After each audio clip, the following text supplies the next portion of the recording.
আসসালামু আলাইকুম রাহমাতুল্লাহ। আজকে কথা বলবো টাইগার মুরগির বাচ্চা চেনার কিছু উপায় নিয়ে। তাই পাশে থাকবেন আর ভিডিওটা দেখবেন মনোযোগ সহকারে।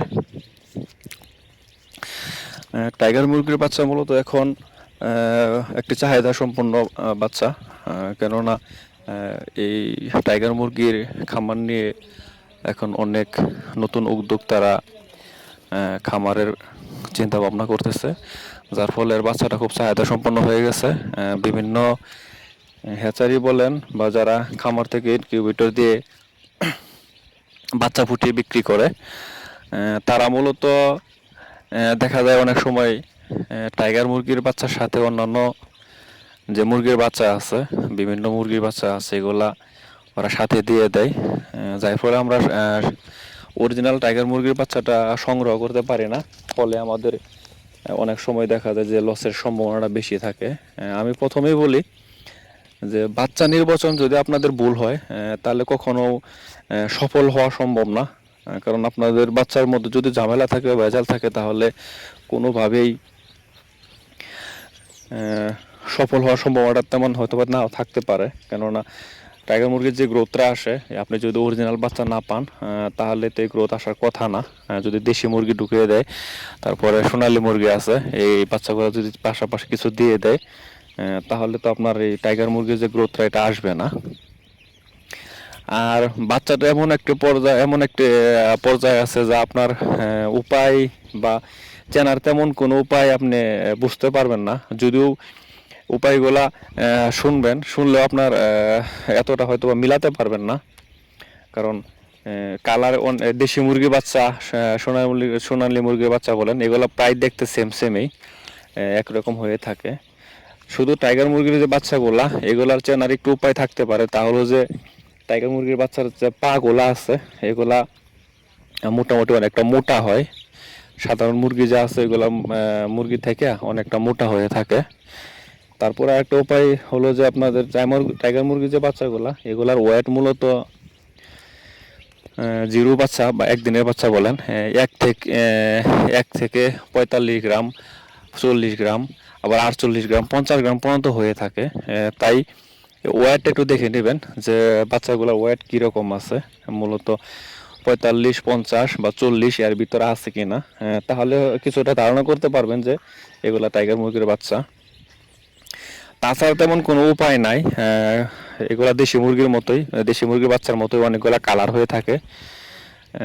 দেশি মুরগির যে কালারগুলো দেখেন আপনারা, মূলত ওই এরকমই কালার হয়ে থাকে, বিভিন্ন কালারের। এই কালার দেখে বোঝারও তেমন কোনো উপায় হয়তো মিলাতে পারবেন না। উপায়ের মধ্যে আমি আগেই বলেছি যে এইগুলা আসলেই ওইরকমভাবে কোনো উপায় দেখেই যে আপনি চিনবেন এটা টাইগার মুরগির বাচ্চা কনফার্ম হবে না, এমন কোনো উপায় নাই। এই যে 2-3টা উপায় বললাম, যে ওয়েট দেখে কিছুটা বুঝতে পারবেন হয়তোবা, আর পা মোটা এটা দেখে কিছুটা বুঝতে পারবেন। আর বাচ্চাগুলা মূলত দেখতে খুব সুন্দর, একটু বড় বড় হয়ে থাকে। একদিনের বাচ্চাগুলা যেমন অন্যান্য মুরগির বাচ্চাগুলা 4-5 দিনের যে বাচ্চা থাকে, ওই রকম দেখতে বড় হয়ে থাকে।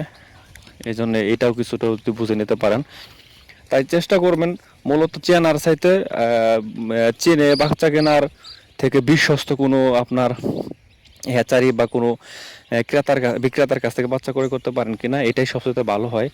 কারণ যে উপায়গুলো বললাম, এগুলা হয়তো বা আপনি 100% মিলাতে পারবেন না। সেজন্য আপনার যেটা দরকার তা হলো যে একটা বিশ্বস্ত বিক্রয় কেন্দ্র, যেখান থেকে আপনি বাচ্চা সংগ্রহ করতে পারবেন বা বাচ্চা ক্রয় করতে পারবেন।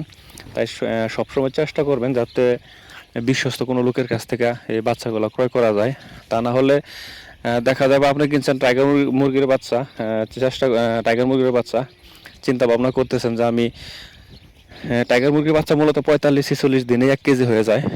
আপনার এই চিন্তা ভাবনা করে লালন পালন করবেন, কিন্তু লাস্টে দেখা যায় যে 50 দিন 55 দিন হয়ে গেছে, তারপরে 1 কেজি হচ্ছে না। কারণ দেখা যায় কারণ এর ভিতরে আপনি টাইগার মুরগির বাচ্চার বদলে যদি অন্য মুরগির বাচ্চা পান, তখন তো এটা 45 দিন, 55 দিন বা 50 দিন 1 কেজি হওয়ার কথা না। এই জন্য আপনি লসমান হওয়ার সম্ভাবনাটা খুবই বেশি থাকবে। তাই আবারও বলি, অবশ্যই চেষ্টা করবেন বিশ্বস্ত কোনো খামার থেকে বাচ্চা ক্রয় করার জন্য, যাতে কোনো প্রকার 2 নাম্বারই না করে। এটাই আপনাদের জন্য সবচেয়ে বেটার উপায়। মূলত আপনি দেখতে পারবেন কিন্তু এটা দিয়ে 100% আপনি বাচ্চা নির্বাচন করবেন, এটা আপনি আমার মনে হয় না পারবেন, সম্ভবও না এটা। তাই বিশ্বস্ত খামার থেকে বাচ্চা সংগ্রহ করা ভালো। আর ওয়েটের যে বিষয়টা, এটা আমি আমার নিজস্ব ব্যক্তিগত যে একটা অভিজ্ঞতা আছে, আমি সেই অভিজ্ঞতা থেকে বলতেছি যে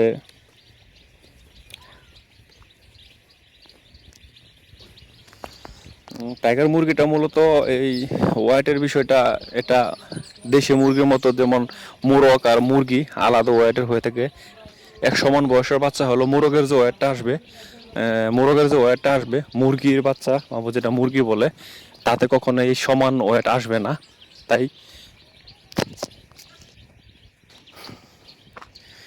বাচ্চা যদি আপনার মোরগের বাচ্চা বেশি থাকে, সেক্ষেত্রে আপনার ওয়েটটা মুরগি একটু বেশি আসবে, কারণ মুরগির বাচ্চার ওয়েটটা মুরগের বাচ্চা সমান আসে না। যেগুলো মুরগের বাচ্চা 100% অরিজিনাল টাইগার, সেগুলা অবশ্যই 45-46 দিনের ভিতরে আপনার কেজি চলে আসবে। আর মুরগি যদি হয়ে থাকে বেশি, সেগুলা 700-800 গ্রাম 900 গ্রাম বা কেজির নিচে থাকার সম্ভাবনাটাই বেশি থাকে।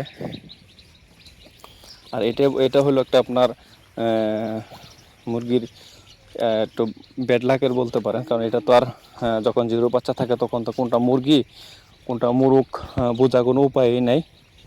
এটা আপনার একটা ভাগ্যের উপর ছেড়ে দিতে হবে, যে আপনার মুরগি যদি মাংসের জন্য লালন পালন করেন, সেক্ষেত্রে মুরগি যদি মুরগ বেশি থাকে, বাচ্চাগুলো যদি মুরগ বেশি থাকে, তাহলে আপনার লাভবান হওয়ার সম্ভাবনাটা খুবই বেশি থাকবে। কেননা টাইগার মুরগি যদি অরিজিনাল হয়, তাহলে মুরগ হলে অবশ্যই 45 দিনে কেজির উপরে এসে পড়বে বা কেজি থাকবে এভারেজে।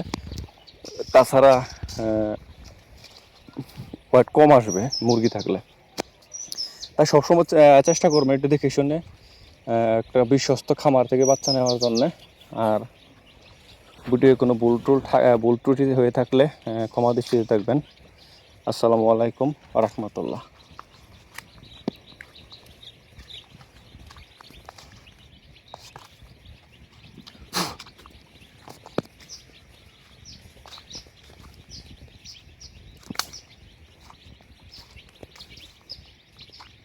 The video is totally ready, so I will go to the